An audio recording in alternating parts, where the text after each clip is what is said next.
C'est une patiente qui a une pathologie neurovasculaire chronique. Et chez cette patiente, ce qu'on voit, c'est des anomalies de signal de la quasi-totalité de la substance blanche du cerveau. Et en fait, ces anomalies de signal, c'est très difficile de savoir, initialement, quand on découvre l'image pour la toute première fois, s'il s'agit de quelque chose d'aigu ou de chronique. Est-ce qu'il y a un processus inflammatoire actif? Est-ce que c'est par exemple une maladie démyélinisante, un peu comme une sclérose en plaques? Ou est-ce que c'est plutôt une atteinte chronique des microvaisseaux, etc. Quand on est médecin radiologue à l'hôpital, de temps en temps, on rencontre des patients, des images, où on voit qu'il y a une lésion, on est absolument incapable de dire ce que c'est. C'est-à-dire que l'aspect sur les images est le même, que ce soit une pathologie ou une autre, et on est coincé. La seule façon de répondre, c'est parfois la biopsie ou l'évolution de la pathologie qui nous renseignera. Mais sur le moment, on n'a pas la réponse. Et dans ces moments-là, on se dit, mais si j'avais un outil qui me permettait de savoir exactement ce qui est en train de se passer chez ce patient-là, eh bien ça réglerait énormément de problèmes dans le diagnostic, dans l'orientation des patients. Je m'appelle Maxime Goberti, je suis radiologue et chercheur en imagerie au sein de l'unité INSERM FIND, qui est basée dans le laboratoire Cicéron à Caen.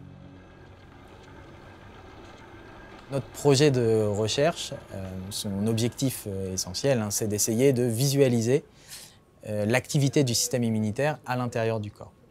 Et pour ça, on a identifié une étape qui était commune à tous les processus d'activation du système immunitaire, qui est l'infiltration de globules blancs du sang vers les tissus qui sont atteints, inflammatoires par exemple. Pour réussir à visualiser ça, eh bien, ce qu'on va fabriquer dans le cadre de ce projet, ce sont des agents de contraste, des particules, qui sont capables de produire du contraste sur différentes modalités d'imagerie qu'on utilise chez l'homme. Par exemple, l'IRM ou la tomographie par émission de positons. Ces particules, on peut les recouvrir avec des molécules de ciblage qui vont nous permettre, quand on injectera ces agents de contraste dans un organisme, que ces particules se comportent de la même manière que des globules blancs. Et de cette manière-là, les particules en circulant vont s'accumuler là où les globules blancs s'accumulent habituellement. Et donc, en réalisant une acquisition en imagerie sur l'organisme en entier, on va pouvoir cartographier là où les globules blancs infiltrent les tissus et de cette manière-là, faire un diagnostic beaucoup plus précoce et beaucoup plus précis potentiellement des pathologies qu'on rencontre habituellement chez l'homme.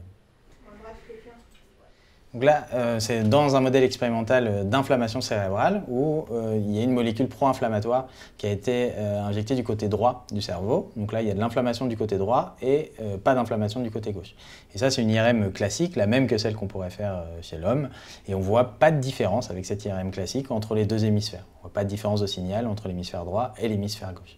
Si maintenant on injecte le produit de contraste qui va mimer les globules blancs, il va voir que ce produit de contraste, après injection, il va s'accumuler très rapidement, notamment du côté où l'injection de l'agent pro-inflammatoire a été faite. Et donc ça nous permet comme ça de voir les zones où il y a de l'inflammation à l'intérieur du cerveau. Le fait de gagner énormément en sensibilité avec nos agents de contraste, ça nous permettra d'arriver à des diagnostics beaucoup plus précoces et de détecter des pathologies qu'actuellement on n'arrive pas à voir avec les modalités d'imagerie qu'on utilise chez l'homme.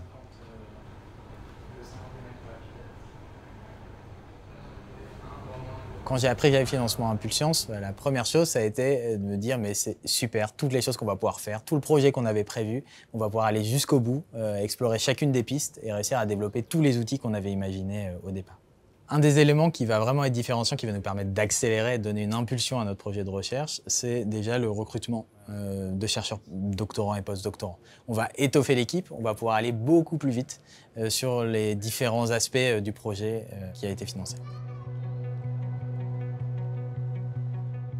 Le fait d'être médecin à l'hôpital, ça permet d'avoir des idées d'expérience, des idées de projet. Savoir par exemple quels sont les problèmes qu'on rencontre au jour le jour en radiologie, problèmes qu'on ramène au laboratoire, on essaye de trouver une solution et avec l'espoir, dans quelques années, de revenir à l'hôpital pour régler le problème qu'on avait initialement.